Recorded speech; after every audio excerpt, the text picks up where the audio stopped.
Hi everyone, today we're doing something different. Well, I am. So no stretching, no weights, no training. This one is all about symptoms and trying to unravel why we suffer symptoms and what we can do about the symptoms that we suffer from to then fix ourselves from those symptoms. Now, we've got a little bit of a journey to go on before we get to the symptom bit, but bear with me and stick with me. There's going to be words that you know, and you're going to understand where they fall in something called the levels of organisation. So let's kick straight off so we can get down to our symptoms nice and quick. The level of organisation starts with atoms, all right? Right up here, atoms. Now these are the things on the periodic table. So they're elements or chemicals would be another thing that you might call them. Let's keep them in relationship to our bodies though. So the most atoms that we have, chemicals, elements, carbon, hydrogen, oxygen, and nitrogen. More metabolically, we have calcium, phosphorus, potassium, sodium, manganese. And then trace elements would be iron, zinc, molybdenum, which I always like to call molybdenum. Yes, I do. It drives my dad crazy when I call it that, but I'm a 6-year-old, so I think that sounds cool. So you've got manganese and selenium. Now, stay with me. So, if I get those atoms, and I pop them together like Lego, I get molecules. Now we'll start talking about things that ring a bell that we talk about every day. So molecules, so vitamins are molecules, amino acids, right? And amino acids are the building blocks of protein. So I plug different amino acids together and I get different protein structures. Fatty acids and essential fatty acids. Sugar, so glucose is carbon, hydrogen, oxygen, atoms stuck together, and that makes sugar, right? Glucose. So that would be fructose, ribose, anything with ose on the end, we've got sugar. Another one would be cholesterol. Cholesterol is a molecule, right? Made from atoms. And then we have hormones as well. There are many others, but that gives you kind of idea about what molecules are and ones that relate to our bodies. So, atoms, stick them together, I get molecules. Now, if I get molecules and I stick them together in different ways, I get macromolecules, all right? So if I get amino acids together and I stick them together, I get protein. If I get sugars and I stick them together, I get starch. Okay, other ones that you don't be triglycerides, right? And then we've got a bunch of ones that we don't really talk very much about, or they're not in our lexicon. So phospholipids, glycoproteins, glycolipids and lipoproteins. But let's just break those down for a minute. A glycoprotein, glycogen or sugar molecule with a protein molecule, pop together, I've got a glycoprotein at that point. Glycolipid, glyco, sugar, lipid, fat, two molecules stuck together to then do a role or a function, to be more active within our body. Now, if I have my macromolecules, right? And I organise them together so that they can perform specific functions, okay? So that they're organised in specific ways. They are then structures within the cells called organelles. Now, because I've organised them in a specific way, that means that they can change things into other things, which is metabolism. So they can take molecules and they can break them apart, put them back together, and then we have different types of protein or different active ingredients that are in our body. So that's metabolism. Examples would be the nucleus, ribosomes, mitochondria that you've probably all heard of. Other things, the Golgi apparatus, the smooth and the rough endoplasmic reticulum, vesicles, vacuoles, the list goes on. Lysosomes, cytosol, cytoskeleton, I think there's about like 13 or so. Right, so that's our organelles. Now if I get those organelles and I group them together and I put a skin around them or a bilipid layer, then I've got cells. This is life. This is where life starts. This is you. Your life is all about the 80 to 100 trillion cells that are operating in your body all the time. And if those cells are healthy, you're healthy. If those cells aren't healthy, then you aren't healthy. Cells. Now, a cell needs what you need. It's exactly the same as you. So for a cell to be healthy, it needs food. It needs the right food and needs to be of good quality, right? To provide it with the right atoms, molecules, so that it can perform its functions within your body. It needs to be able to excrete its waste, just like you. If you don't excrete your waste, it's a recipe for disaster, from brain issues to digestive issues to immunological issues. Constipation can be the root cause of almost any disease, right?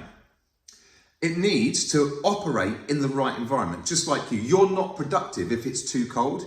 Equally, you're not productive if it's too warm. If you're working away on your laptop and I dunk you in water all of a sudden, you won't be productive.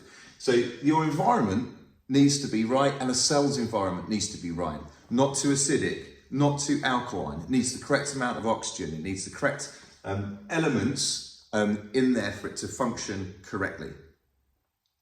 And then finally, just like you, it needs not to be attacked. So you're working away on your laptop and I come and attack you with a sword, you're not going to be very productive, right? So, mustn't be attacked either. Now, there's lots of different types of cells, but if I group cells together, stick them together, I get tissues. And here I only have 4 different types. In the human body, well, there's only 4 different types of tissue, right?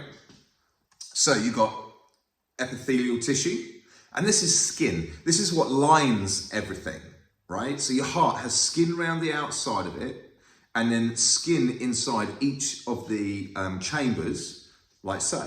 Then you've got connective tissue, which holds everything together, muscular tissue, which contracts and moves stuff, and then neural tissue. So all of those things are made from cells, right? And there's only 4 of them, and every organ in your body is made of those tissues. So the heart, I was talking about earlier, you've got the skin around the outside and around the chambers, then the musculature to make it pump, you've got the connective tissue that holds it together and gives it structure, and then the nerve input, neural tissue, that makes it beat regularly. That would be your heart. Now, if I do have different orders of those tissues and structure them in different ways, I get the liver, I get the kidneys, I also get glands as well, like the hypothalamus, the thyroid, adrenal glands, pituitary, testes, ovaries, etc., etc. Now, if I have a bunch of organs and glands and they're all working together as a team to perform a task, I have an organ system. An organ system. The digestive system, the reproductive system, the cardiovascular system, the respiratory system, the integumentary system, the immune system, and so on and so forth. And then just like with my organelles that produce a cell, if I group those systems together and then put them inside a coating, skin, I have an organism. Right, brilliant. Organisms walk in through that door. You walk in through that door, other organisms walk in through that door every day, and they are suffering with symptoms. They come in and they go, oh, I've got headaches. Oh, I am fatigued all the time. I might have chronic fatigue. I've got digestive complaints. I've got hormonal complaints, whether it's male low testosterone or female menstrual issues. We come in and we have symptoms. Joint issues, bone issues, muscle issues, pain, symptoms. Okay, so the organism has symptoms. But what should I do about it? What should you be thinking about? What should you do about these symptoms? Well, let's work our way back up and see where the system might be going wrong, the organism might be going wrong. So I can look at the organ system. So I've got a digestive complaint and something's not working right. I think, oh, the problem is the organ system there. Or maybe I've got something a bit more diffuse, like chronic fatigue, right? I'm just tired all the time. What system would that be? Like, where would that be coming from? Anyway, so I look for an organ system. That's probably not going to help me very much, but at least I might be able to locate constipation, for instance, or acid reflux. I might look for the actual organ itself. Okay, so what organ is it? Acid reflux? Okay, well, it's the stomach. Fine. I need to do something with that. The tissues, well, I need to look at the tissues. I know it's the stomach. They're going to be inflamed, but what the tissues is made from is cells.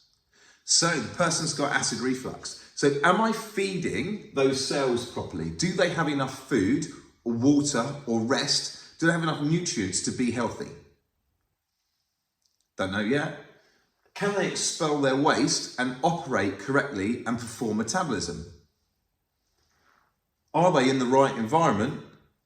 Are they being attacked? And once we start breaking down those sorts of questions, we can start unwinding our symptoms and become more and more healthy if we follow it through.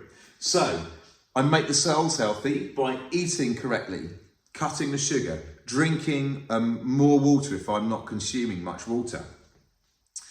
Making sure that I've got protein coming in regularly, making sure that I'm eating the rainbow, right? That I've got lots of different vegetables in my meals, and that all my meals aren't the same meals again and again and again and again. I'm not having the same thing for breakfast, the same thing for lunch, the same thing for dinner every single day. I've got variety coming in all the time. Boom. Detoxification, well, those things also help my cells detoxify them, although there's some more complicated processes that might need to be done. I might need to exercise regularly, right? I might need to do some saunering, or I might need some particular supplements if I'm suffering and my cells aren't working well enough. Environment, again, eating correctly, drinking correctly, and then making sure that I get enough sleep. And I'm not on my gadgets and my gizmos late into the evening, that I switch them off like 9:30 or so, give myself some time to switch off, doing some jigsaw puzzles, reading a book, maybe meditating, having conversation with the people around me and building on my relationships. And then having your cells attacked. Now that's something like a parasite, a mold, a fungus, a bacteria, and that takes a little bit more digging into. But you can be taking actions right now with all those things that I've listed. Are you eating well? Are you getting enough water? Have you cut the processed foods out? Do you sleep well? Do you sleep deeply? Or are you on electric goods all the way up until the point where you're too tired to look at them? Are you eating the rainbow? Are you reducing your blue light exposure, as I just said? And are you seeing morning daylight? These are things that you could start tomorrow and get on with straight away and start building health from within. Start unraveling what's wrong with the symptoms. We're going to take that one step further in later videos, but also 15 years ago, I wrote a nutrition program, 6 weeks, that took people through the process of determining what was the right nourishment, what was the right type of food for their bodies. And I'm going to be relaunching that in February. So I want you to take action on the stuff that we've talked about already, and then look out for dates, because I want us all moving in the same direction this year, so that I can help you all move to the next level of doing whatever it is that you want to achieve over 23 in your health, your fitness, and your wellness. Right, I'll see you in the next video. I'll see you in your next training session. Go and take some action and tell me about it in your training.